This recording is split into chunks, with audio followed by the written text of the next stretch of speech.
नमस्कार साथियों, बोलूं? पिछले दिनों भारत को लज्जित होना पड़ा, शर्मिंदा होना पड़ा।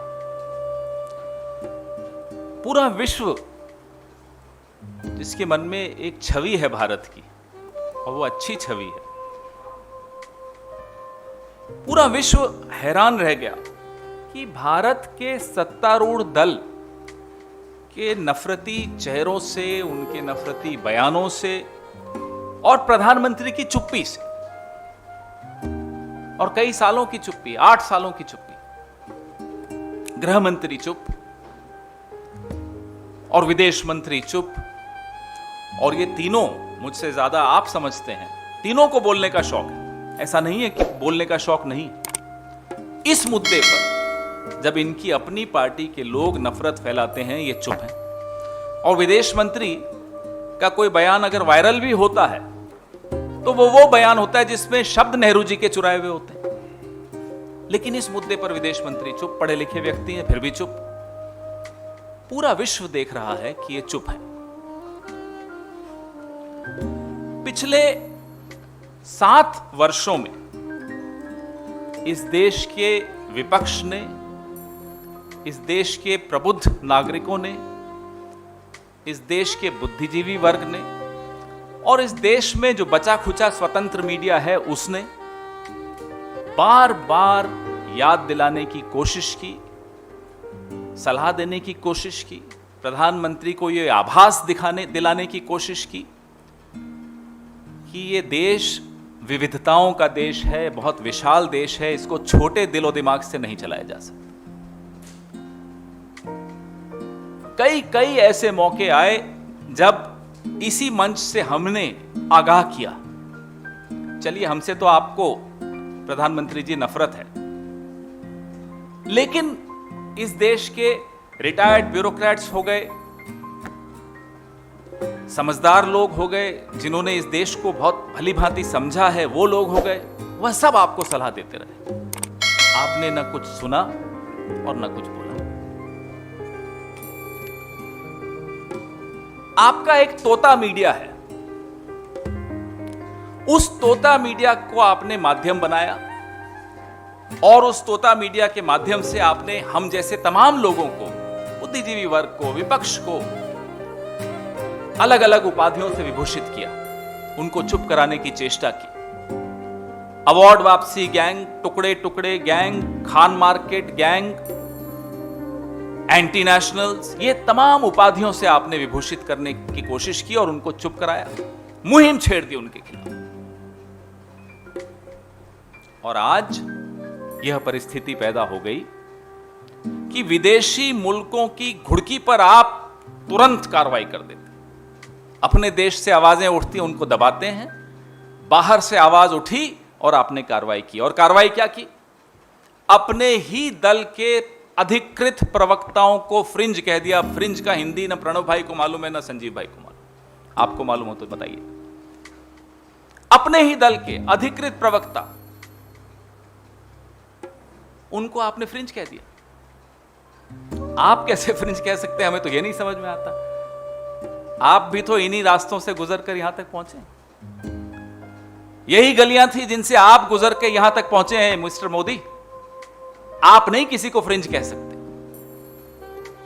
आज आप फ्रिंज कह भी दें, कल यही नुपुर शर्मा, यही नवीन कुमार जिंदल आप ही की पार्टी द्वारा मुख्य धारा में लाए जाएंगे। कल का फ्रिंज आज का मेन स्ट्रीम है, आज का फ्रिंज कल का मेन स्ट्रीम बनेगा। हम आपके भाषण नहीं भूले हैं प्रधानमंत्री जी। सितंबर 2002 खैरलांजी गुजरात, उत्तर प्रदेश 2017 शमशान कब्रिस्तान, दिसंबर 2019 कपड़ों से पहचाने जाते हैं। ये वक्तव्य आपके हैं। आपको मैं याद दिला दूं, ना केवल आप उन्हीं रास्तों से गुजरकर यहां तक पहुंचे हैं, आप आज भी वक्त आने पर उन्हीं रास्तों पर चले जाते हैं। आज जो आपके नवरत्न पूरे देश में गुल खिला रहे हैं, जहर फैला रहे हैं, मत भूलिए वक्त आने पर जब विदेशों से प्रतिक्रिया बंद हो जाएगी, यह सब नवरत्न फिर से स्थापित हो जाएंगे, फिर से जहर फैलाएंगे, फिर से गुल खिलाएंगे। क्योंकि विदेशी मुल्कों ने गोली मारो वाले वक्तव्य पे कोई प्रतिक्रिया नहीं दी, आज वो व्यक्ति आपके केंद्र में मंत्री है। लेकिन इन दोनों पर प्रतिक्रिया आई तो आपने उन्हें सस्पेंड कर दिया। आपको भी लोग देख रहे हैं, पूरा विश्व देख रहा है, मत भूलिएगा। आज आपकी गलतियों का खामियाजा देश भुगत रहा है। जो काम विश्व के अनेक देशों को भारत के खिलाफ लामबंद करने का जो काम पाकिस्तान 70 साल में नहीं कर पाया, आपने 7 सालों में करके दिखाया। 70 साल पाकिस्तान लगातार कोशिश करता रहा कि कैसे अलग अलग मुल्कों को भारत के खिलाफ लामबंद किया जाए, उसको हमने विफल किया, हमने उसको सफल नहीं होने दिया। आपकी करतूतों से आज आप सफल हो गए वो काम कर। विश्व हैरान है, जैसा कि मैंने आपको कहा, और देख भी रहा है कैसे 8 सालों में संवैधानिक संस्थाओं को आपने खुर्द-बुर्द कर दिया।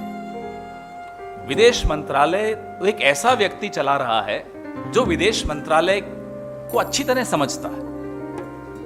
उसकी नाक के नीचे हमारे दूतावास भारतीय जनता पार्टी की प्रेस विज्ञप्ति बांट रहे हैं। कभी हुआ इस देश में?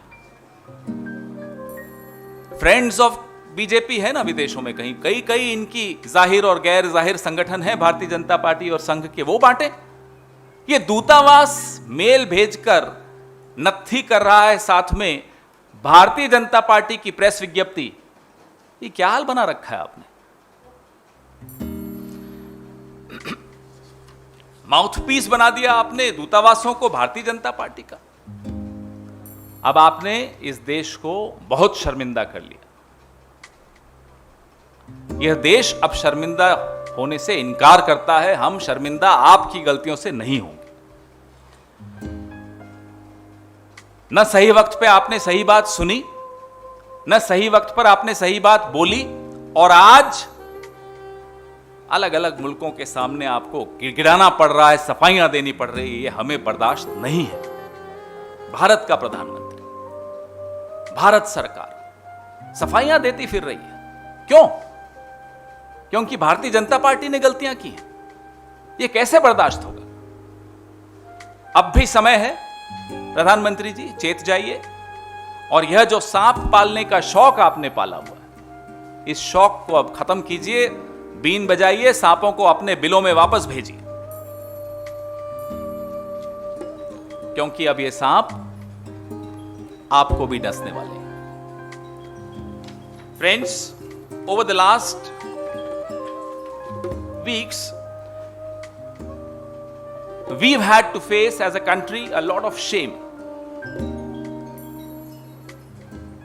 Can you please switch the mobile off? The entire world has a particular image of the country of India. It's a beautiful image. An image of a country which is proud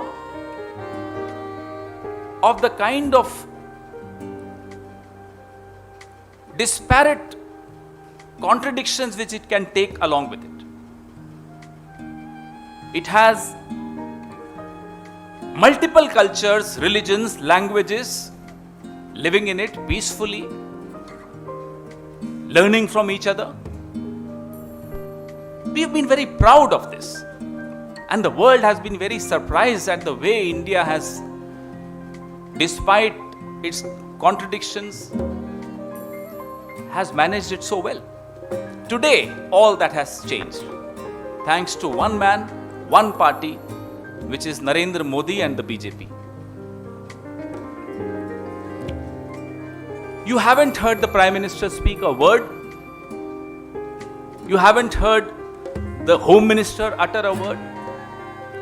You've definitely not heard Mr. Jaishankar speak on this issue of hate speech within the country. And three of them, mind you, are very, very fond of speaking. In fact, the External Affairs Minister, the one clip which went viral of his speech had words borrowed from Nehruji in it. Why doesn't he speak today? He can borrow from Nehruji, we don't mind. Nehruji belongs to all of us. Borrow from him, but for God's sake, open your mouth. Over the last 7.5, 8 years, the intellectuals of this country, the opposition of this country, retired bureaucrats, diplomats, have been reminding the Prime Minister of his Raj Dharma, have been requesting him to understand how this country, as large as India, is governed. It cannot be governed with a small heart and a small mind. But the Prime Minister not just chose to be silent or to ignore this advice. He chose to use his ecosystem, his parrot media, to discredit these voices, to demonize these voices, to silence these voices by labeling them as Khan Market Gang, Tukde Gang, Award Wapsi Gang, anti-nationals. This is the way they tried to silence all of us well-meaning Indians who were worried about India, who were concerned about India, who were pained about India. You were able to silence some of us, not all. But today, when the world is speaking, we see a worried government. We see a worried Prime Minister. And the Prime Minister who chooses to immediately act when the world speaks, but silences the same voices within the country. And what kind of action was this? They suspend 2 official spokespersons of their party and label them as fringe. Now, how can the Prime Minister even afford to use these words? He's been through the same journey himself. I am pained when I use these words for him. But we have not forgotten his own speeches, whether it was September 2002 in Khairlanji, Gujarat, 2017 in Uttar Pradesh when he said Shamshan Kabristan, 2019 December when he said we can recognize these people by their clothes. We have not forgotten those speeches. You have not only come through the same journey, you still resort to the same language, the same tactics, the same stunts when you go for elections. Because the international community did not point out at the Goli Maro comment of one of your leaders, today that leader is an important minister in your cabinet. Because the global community reacted to what Nupur Sharma and Naveen Jindal said, you chose to act against them. What is the message you are sending to the world and to your own country? Yet you will silence the voices of sanity within your country and immediately act when foreign countries ask you to act. Because yesterday's fringe is today's mainstream, we have every reason to believe that today's fringe will be tomorrow's mainstream. So choose your words carefully. The entire world has watched how we have done away with our constitutional responsibilities, with our institutions. Can you imagine our embassies distributing the press releases by a political party? BJP. It has never happened before. Why should the embassies be distributing BJP's press releases? What are the friends of BJP, so-called friends of BJP doing abroad apart from raising funds for the BJP? What are the various named, unnamed, non-state players abroad which are protected by the umbrella of RSS doing? They should be doing this, not the embassies. Why is the embassy becoming a mouthpiece of BJP? We want to know. Enough of shaming our country, Mr. Prime Minister. Please make sure that all these snakes that you've nurtured are called back in their holes. That's where they belong. Because now is the time when the snakes are out to bite you. It's in your own good that you speak up. Thank you. Your questions, please. जिस तरह से आपके तमाम जो आरोप भाजपा पर लगाए, भाजपा जब से पश्चिमी अरब देशों में विरोध हुआ है, भारतीय जनता पार्टी ने आईटी विशेषज्ञों के माध्यम से एक सर्वे कराया, जिसमें सितंबर 2014 से मई 2022 तक के बयान खंगाले गए, जिसमें 5200 बयान जो भाजपा नेताओं के थे गैर जरूरी थे, 3600 बयान ऐसे थे जिसमें संवेदनशील शब्दों का इस्तेमाल किया गया। इसके लिए 38 नेता चिन्हित किए गए, 27 को जो ताकीद की गई आपसे आप ऐसा कोई बयान नहीं देंगे, जिसमें कुछ पूर्व केंद्रीय मंत्री हैं, कुछ वर्तमान मंत्री हैं, सांसद भी हैं, विधायक भी शामिल। जब ये हो रहा था और इन्हें सलाह दी जा रही थी, इन्हें ताकीद किया जा रहा था, तब क्या सुनाई नहीं दे रहा था प्रधानमंत्री जी को? आप क्या कहना चाहते हैं कि प्रधानमंत्री को इतनी समझ नहीं है कि इस तरह की भाषा इस देश में नहीं होनी चाहिए? अगर समझ नहीं है तो उन्हें उस पद पर बने रहने का क्या मतलब है? और अगर समझ है और फिर भी चुप थे, जानबूझकर नजरअंदाज कर रहे थे, फिर तो ये बहुत बड़ा अपराध है। सर आप कह रहे हैं कि बीजेपी या एक्शन लेना चाहिए। उत्तर प्रदेश में बीजेपी के कार्यकर्ता को गिरफ्तार भी किया गया इस तरीके की टिप्पणी के ऊपर, और भाजपा जो आरएसएस प्रमुख है वो भी अपने संगठन को हिदायत दे रहे हैं कि हर मंदिर के अंदर शिवलिंग न ढूंढा जाए। बीजेपी अपने स्पोक्सपर्सन को कह रही है कि लाइन क्रॉस ना करें।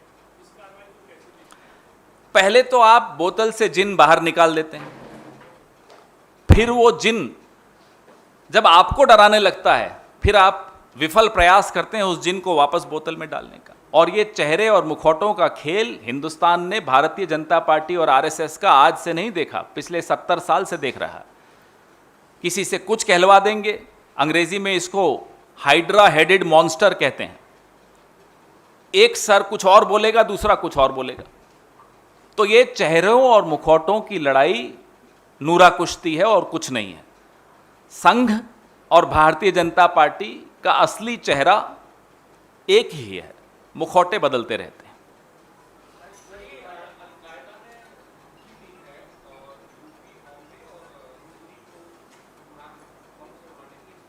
जो काम सरकार को और सरकारी एजेंसीज को करना चाहिए उसी पर वो ध्यान दें तो शायद किसी धमकी का हम पर कोई असर नहीं होने वाला। हिंदुस्तान एक मजबूत देश है, हमारे फोर्सेस पर, हमारी इंटेलिजेंस एजेंसीज पर हमें पूरा भरोसा है। सिर्फ सरकार विफल है। सरकार ने एक माहौल ऐसा बनाया जो उसके अपने अब नियंत्रण में नहीं रहा है। सुबह से शाम तक अब फायर फाइटिंग की जा रही है। सरकार को चाहिए कि अपने काम पर ध्यान दें।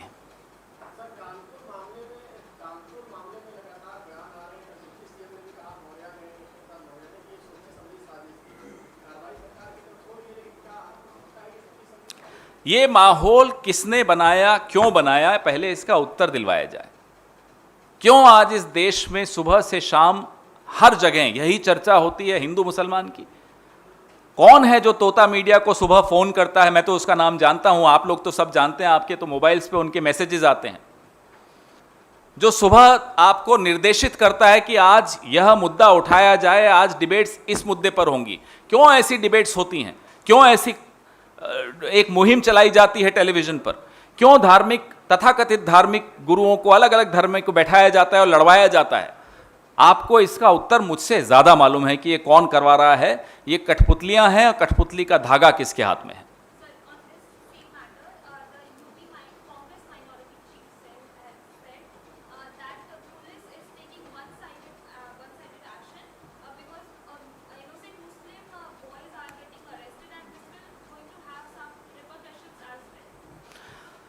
The fact that the government has failed to win the confidence of every single community, whether it's Hindus, Muslims, Jains, Bauds, Sikhs, in itself shows that this is an all-round failure of this government over the last 8 years, thanks to its selective silence, thanks to its selective outrage.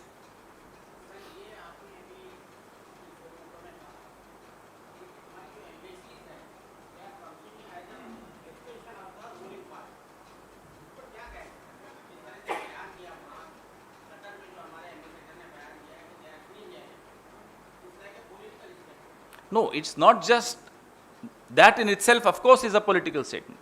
But the fact, and I will share it with you after the press conference, the fact that the embassy in its mails, official emails, is saying, attached, please see the statement, and the statement is of the BJP, on the letterhead of the BJP.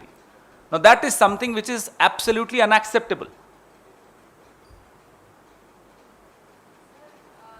इस बयान के बाद अब backlash भी है, बॉयकॉट्स राष्ट्र करने की मांग आ रही है, अरब कंडीशन में भी जो है कहा जा रहा है कि राष्ट्र को जो है बॉयकॉट किया जा रहा है, इंडिया में भी किया जा रहा है, इकोनॉमी में कितना बड़ा इम्पैक्ट पड़ेगा?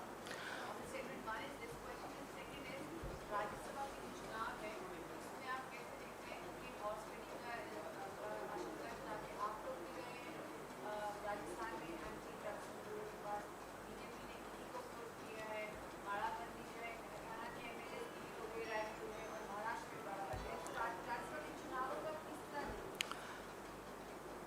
जो आपने पहला सवाल पूछा, इकोनॉमी पे बैकलैश, ना केवल विदेशी मुल्कों ने जो कहा उसके बाद उस पर आधारित करके मैं यह जवाब दूंगा, लेकिन क्या नफरत और विकास एक साथ चल सकते हैं?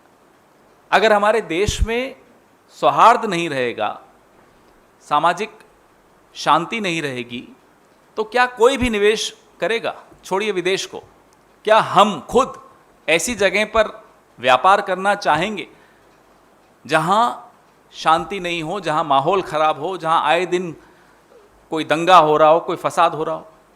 तो अर्थव्यवस्था पर पहला असर तो यहीं से पड़ना शुरू हो जाता है। क्या यह बात हमारे एंटायर पॉलिटिकल साइंस वालों को नहीं मालूम थी? नंबर 2, आपने राज्यसभा के विषय में पूछा।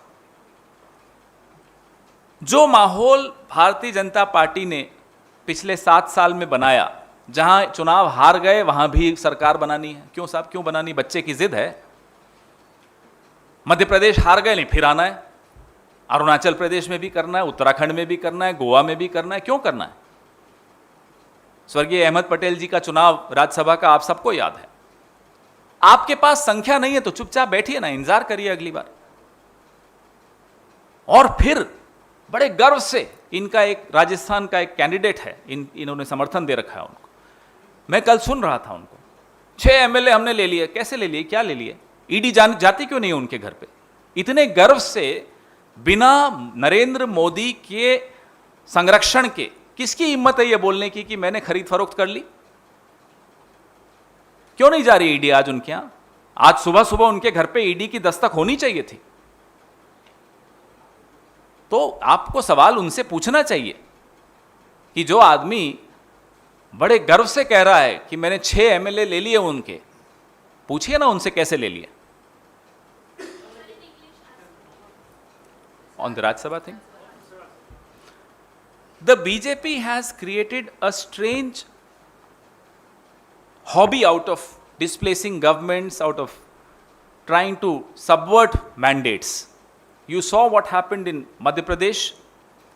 We win elections, they try and form the government. You saw what happened in Arunachal Pradesh, Goa, Uttarakhand.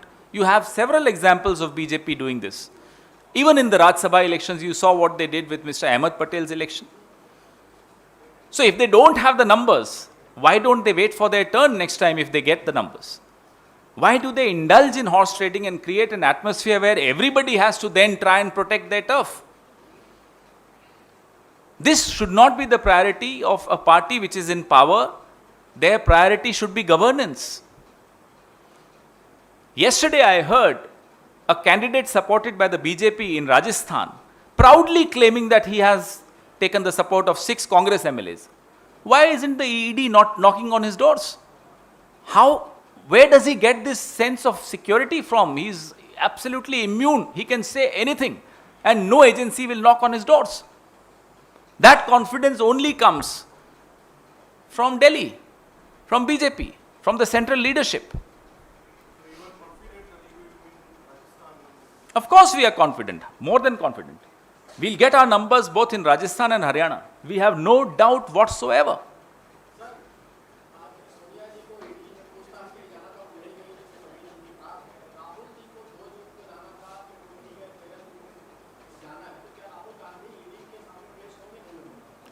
हम एक कानून और नियमों को पूरा अनुसरण करने वाले लोग हैं, हम इनकी तरह नहीं हैं। अमित शाह जी भागते फिर रहे थे, छिपते फिर रहे थे, हमें याद है। हमें कोई घबराहट नहीं है, कुछ छिपाने को नहीं है, बिल्कुल जाएंगे। ये नियम कानून तोड़ के नोटिस भिजवाते रहते हैं लोगों को, अपने राजनीतिक प्रतिद्वंदियों को। इन्हें भी समझ में आएगा कि किससे पाला पड़ा है।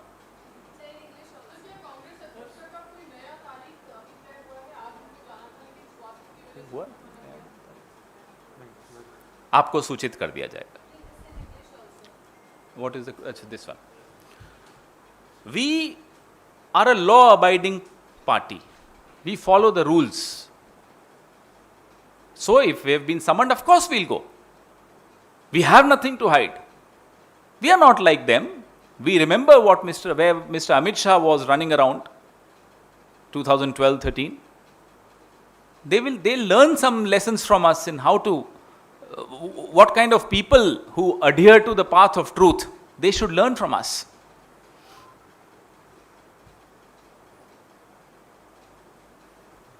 Anything else? Any other question? Sir, only with this disciplinary action, this impropriety issue will solve. Sorry?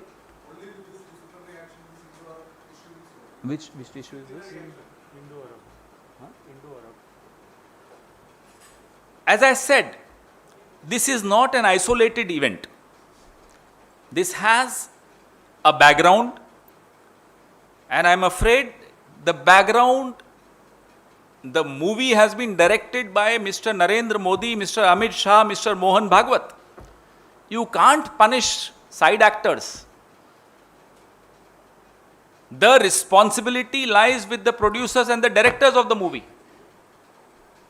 So we want to know what the director feels, what the producer feels. And this hydra-headed monster called the RSS, they have to be held accountable for the atmosphere which we see in this country today. Why should the country be ashamed of the misdeeds of RSS and BJP?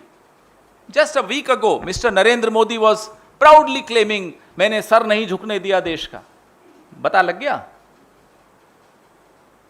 So, we demand that the actions of this unregistered organization called the RSS be brought to book, be exposed, and the organization should be held accountable. Thank you.